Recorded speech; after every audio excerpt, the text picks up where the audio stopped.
Henry Ford, A Brief Biography. Henry Ford was an American industrialist and business magnate, who founded the Ford Motor Company. He is one of the most influential entrepreneurs of all time, one who transformed the automobile industry forever. Ford was the primary developer of the assembly line technique of mass production, and he created the first car that middle-class Americans could actually afford to buy. Henry Ford was born on 30 July 1863 in Springwells Township, Michigan, to William and Mary Ford. In 1875, Ford, aged 12, received a pocket watch from his father, which he often dismantled and reassembled, eventually learning how to repair it. The same year, he saw the operation of a Nichols and Shepard road engine, which was the first vehicle other than horse-drawn that he had ever seen. The following year, Ford's mother died, leaving him devastated and shocked. His father wanted him to take and manage the family farm, which was previously run and managed by his mother, but he had no interest in doing so. He despised farm work. In 1879, Henry Ford, aged 16, left home and went to work as an apprentice machinist in Detroit. He first worked with James F. Flower and Bros and then later on with the Detroit Dry Dock Company. By 1882, Ford had returned to Dearborn to work on the family farm. It was here that he learned how to operate the Westinghouse farm engine, which was a small vertical boiler steam engine built by the Westinghouse Company. During this period, Ford also built a steam wagon and a steam car, eventually coming to the conclusion that steam was not suitable for light vehicles as the boiler was dangerous. He also figured out that experimenting with electricity was of no use, because of the expense of trolley wires. Ford's mastery of operating the steam engine led him to be hired by Westinghouse to service their steam engines. Simultaneously, he also began studying bookkeeping at Goldsmith, Bryant and Stratton Business College in Detroit. By the mid-1880s, Henry Ford had become a good and highly capable machinist. In 1885, he repaired an auto engine. And 2 years later, he built a 4-cycle model with a 3-inch stroke and a 1-inch bore. Shortly thereafter, he began working on a 2-cylinder engine as well. On the 11th of April 1888, Ford, aged 25, married Clara Jane Bryant, with whom he would go on to have one son, Edsel. During this period, Ford supported Clara and himself by running a sawmill and farming. In 1891, Henry Ford began working as an engineer with the Edison Illuminating Company in Detroit. In 1892, Ford, aged 29, built his first motor car, which was powered by a 2-cylinder, 4-horsepower motor. The car included 28-inch wire bicycle wheels with rubber tires, a 3-gallon gasoline tank, a water jacket around the cylinders for cooling, and a foot brake. Between 1895 and 1896, he rode the car for about 1,000 miles and was moderately satisfied with the way it ran. In 1893, he was promoted to chief engineer in the Edison Illuminating Company, enabling him to earn enough money to divert some of his energy and attention to his experiments on gasoline engines. By 1896, he had successfully completed a self-propelled vehicle, which he named the Ford Quadricycle. The same year, he attended a meeting of the company's executives, where he met Thomas Edison. He informed Edison of his automobile experimentations and Edison approved of it and encouraged him to continue. By 1898, Ford had finished building his second car. In 1899, after receiving the financial backing of 12 investors, among which were included lumber baron William H. Murphy and Detroit Mayor William Mayberry, Henry Ford left the Edison Illuminating Company and established the Detroit Automobile Company. This was Ford's first business venture, and it proved to be much more difficult to run and manage than he had expected. 20 cars of poor quality were manufactured, and the price of each was much higher than he wanted. The company struggled and eventually floundered, dissolving in January 1901. A substantial amount of investment was lost in the process. In October 1901, Henry Ford designed, built, and raced a 26-horsepower car with the help of engineer and businessman Childe Harold Wills. Encouraged by the success of the car, the investors of the extinct Detroit Automobile Company decided to establish the Henry Ford Company in November 1901, with Ford as the chief engineer. The following year, William Murphy hired machinist and engineer Henry Martin Leland as a consultant. But Ford disagreed with the decision and decided to leave the company bearing his own name for good. This was his second failed attempt at running an automobile company. After Ford's departure, Leland changed the name of the company to Cadillac Automobile Company. Leland would also go on to establish another premier luxury vehicle brand, Lincoln. After departing from the Henry Ford Company, Henry Ford teamed up with racing cyclist Tom Cooper to build the 80-plus horsepower 999, which ended up winning a race in October 1902. Once again, Ford managed to attract financial backing with the success of the 999, this time from Detroit coal dealer Alexander Young Malcolmson. Together, they formed a partnership called Ford and Malcolmson, Limited, to produce cars. This was Ford's third attempt at running an automobile company, and he looked for ways to produce affordable vehicles now. They leased a factory and entered into a contract with a machine shop owned by the Dodge brothers to supply around $160,000 in parts. Soon enough, they were confronted with a crisis. The sales were less and slow, and the Dodge brothers began demanding payment for their first shipment. The newly formed partnership of Henry Ford and Alexander Malcolmson was not yet financially stable enough to pay the Dodge brothers up front.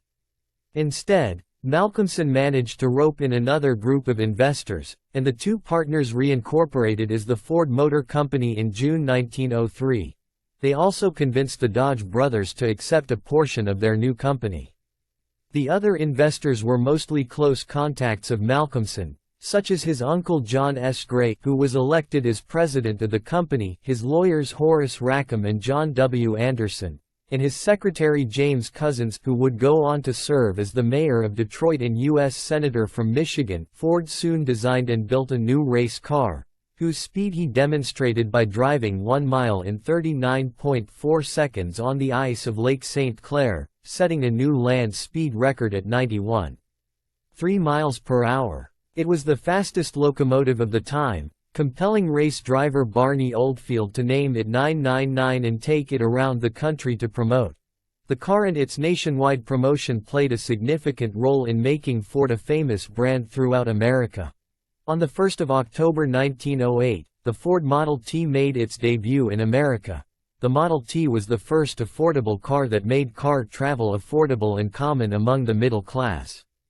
The vehicle cost $825, approximately $23,760 today, when it was first introduced, and its price kept falling every year. The low price of the vehicle was partially a result of Ford's efficient fabrication, including assembly line production instead of individual handcrafting. The Model T had its steering wheel on the left side, which was soon copied by all the other car companies of the time. The engine and transmission were enclosed, the suspension used 2 semi-elliptic springs, and the 4 cylinders were cast in a solid block. Most importantly, the car was simple to drive and repair. In order to promote the Model T, Henry Ford launched a huge publicity campaign in Detroit. He ensured that every newspaper carried ads or stories about the new model. The local dealers of the Ford Motor Company made the car common in almost every city in North America.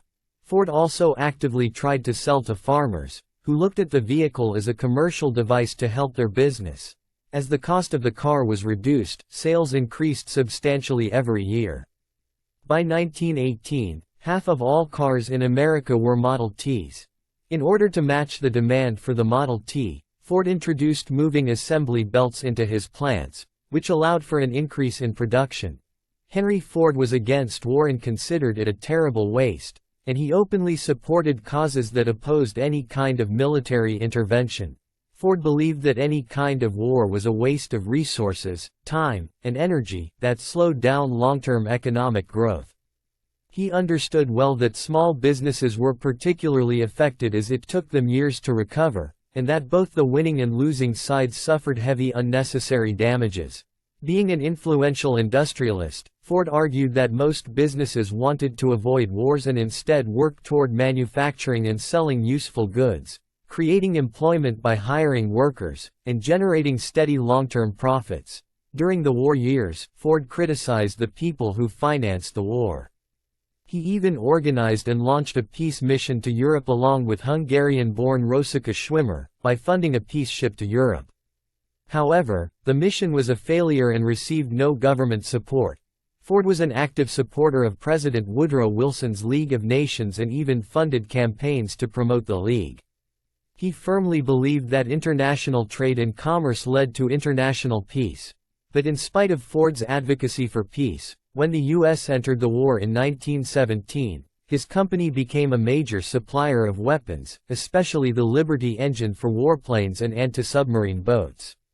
This forced Ford to stop giving many of his opinions on foreign policy. In 1922, Henry Ford purchased the Lincoln Motor Company from Henry Leland. And after allowing Leland and his son to manage the company for a short while, Ford expelled them. Ford showed little interest in premium cars, instead preferring to concentrate on cheap and affordable ones.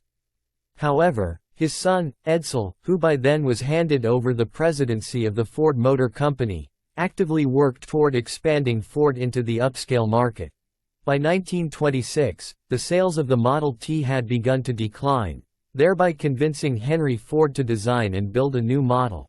A team of engineers did most of the actual designing of the new model, with Ford only supervising them and giving them overall direction.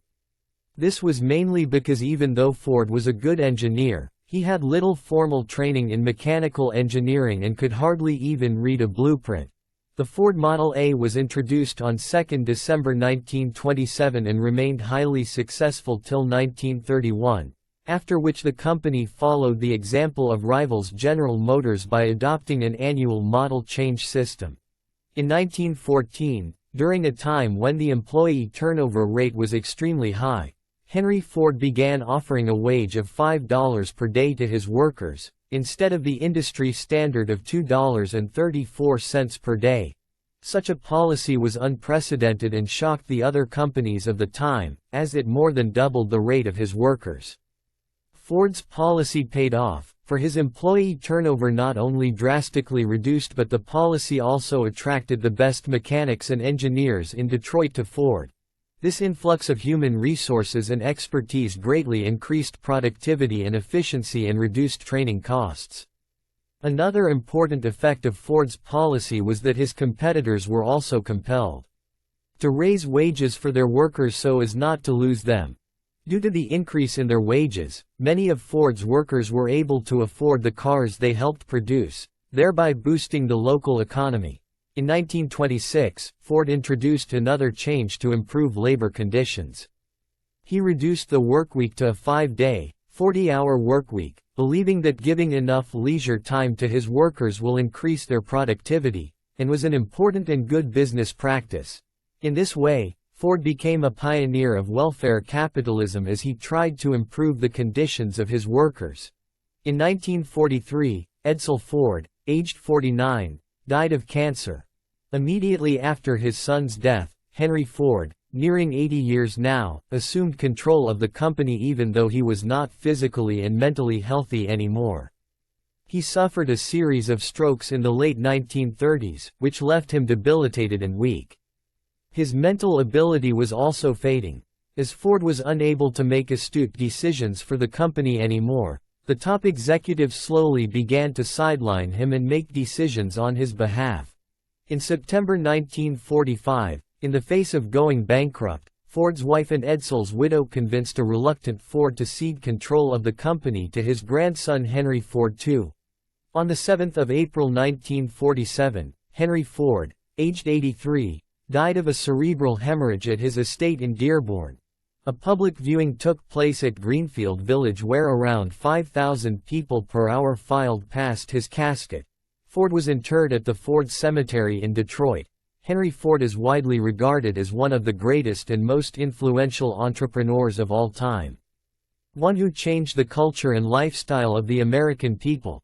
It was because of the affordable cars produced by Ford that every middle-class and even lower middle-class American is able to purchase a car for themselves. It is also because of this reason that car has become such an important aspect of the average American's lifestyle. Ford's pioneering ways have also laid down the foundations of the minimum expected and accepted labor conditions across almost all industries, which has today become the norm. To this day, most industries follow the 5-day, 40-hour workweek. Ford is often seen as the perfect example of the American dream. He is seen as a man who seemed to represent the quintessential American entrepreneur and industrialist. Through his company and its practices, Ford completely revolutionized the automobile and transportation industry forever, laying down the foundations for other companies to build upon.